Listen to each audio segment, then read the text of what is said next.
Imagine you're in worship and someone from the congregation takes the mic and starts a song. It might be a song you've heard before, but they're in a different key to the band and you don't have the chord sheet for that song in front of you. What do you do? Well, your options are you could panic. You could play all the wrong stuff, embarrass yourself and ruin the moment. You could just back off and drop out entirely. Or maybe you could calmly find the key they're in and play along. And to do that last option, you would of course need to be able to play by ear. Now there's no shortcut to playing by ear unless you're born with perfect pitch.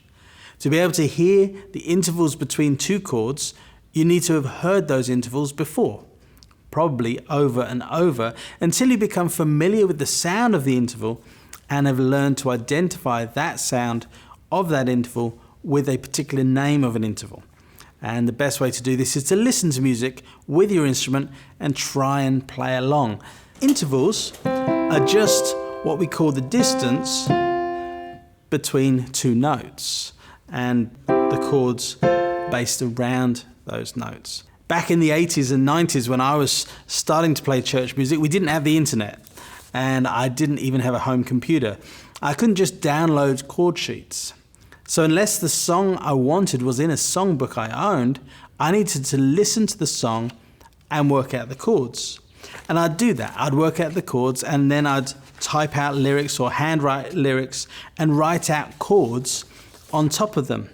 Often I'd compare the notes that I'd made with my brother or another musician and then adjust the chords if I'd misheard one or two of those chords.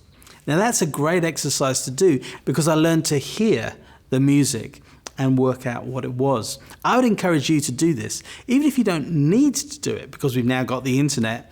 Listen to a song you like and work out the chords. Don't download the chords. Okay, downloading chord sheets is robbing you of the opportunity to develop your musical ear and learn to play by ear. You need to learn to identify the intervals between the chords. If you can recognize the movement of a chord from 1 major to 5 major, or the difference between a 4 major and a 2 minor, then you are getting to the stage where you can recognize the chords of a song just by listening to it. Listen to a song on a recording and based on the intervals that you can hear, see if you can work out which chords are being used. It may help to focus on the bass line of the song as this is where the changes will be most obvious. Guitarists are often drawn to learning the riffs, but rather try and discover the chords because often a riff might remain the same over several chord changes. So if you only focus on the guitar parts, you may be missing some of the chord changes that are going on underneath. When doing this, start with a recording and you can start and stop the track while you work it out. And when you start to get good at doing this, pick a new song and then try doing it live without stopping the recording and see how quickly you can get on board with the song and play along. When you've got relatively good at that, try to find the chords of a song just by listening in your head to the memory of how the song goes. When you've written the chords down, listen again to the song and play along to see how well you did. In time, as you grow in ability and confidence, you'll get to a place, if you're asked to play a song that you don't have pages for, you'll happily give it a go. And most of the time, you might even get it mostly right. Something that will help make finding chords easier is if you can nail down what key the song is in quite quickly. Church songs normally stick to what is expected in terms of the chords associated with a key. And so if you know the key, there are probably only 6 chords that you need to pick from. For a song in the major key, identify which 3 major chords appear most often in the song. That'll help nail down the key. Of the 3 major chords you can hear, it is likely that 2 will be next to each other, and these will be the 4 and the 5, which means that your 3rd major chord is most likely the key you're in. This works most of the time because in every major key there are only 3 major chords likely to appear: the 1, the 4 and the 5.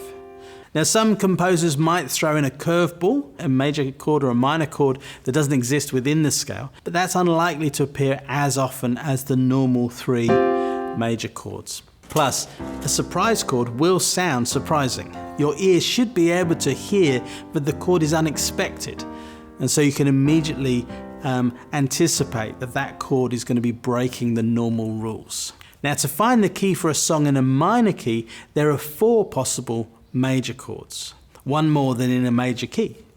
2 of them can appear as either major or minor, and these are the 4th and 5th. So in E minor, that would be A minor, could also be an A major, B minor could also be a B major, and then the other 2 major chords are 6th and the 7th chord. And so if you can find these 4 chords, 4, 5, 6, 7, the next note along will be the 8 or the 1, the 1 minor, and that's the chord of the key you're in. So if you found an A major, B, C, D, you're in E minor. And as I said at the start, there's no shortcut to playing by ear, but it is definitely something worth giving time to. As church musicians, we should all want to be the most useful musicians we can be. And so learning how to play by ear is definitely pushing hard into that and making ourselves the most valuable we can be within the team.